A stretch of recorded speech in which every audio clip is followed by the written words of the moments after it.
নমস্কার, crazy Harindam Bhattacharya. Life is unpredictable. শনিবার দিন বাইক নিয়ে বাড়ি যাচ্ছি, এক স্কুটির সঙ্গে ধাক্কা। এক ম্যাডাম স্কুটি চালাচ্ছিল, উনি আমাকে দেখেইনি, রাস্তায় পড়লাম, উনিও ছিটকে পড়ল, ব্যথা পেলাম। কিছুক্ষণ বসেছিলাম, ভাবছিলাম আমার তো কলার বোন ভাঙা, আবার কি ভাঙলো। ওটা পরে দেখলাম না, কলার বোন ভাঙিনি। প্রচণ্ড বৃষ্টি, ভিজে গেছি।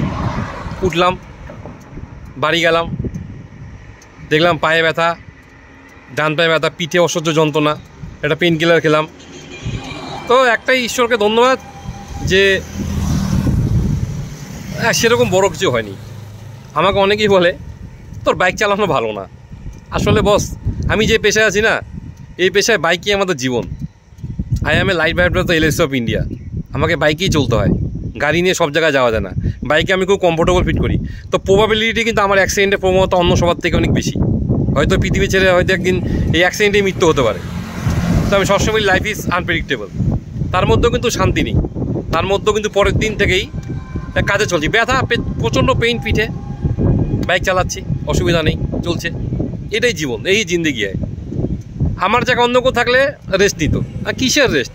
আমার স্যার বলছে 8 ঘন্টা রেস্ট যদি তুমি করতে চাও বেস্ট, বাকি সময় তুমি খাটো। আপনি যে পেশায় আছেন সেই পেশাতে আপনাকে এফোর্ট দিতে হবে। আমিও দিয়ে চলছি।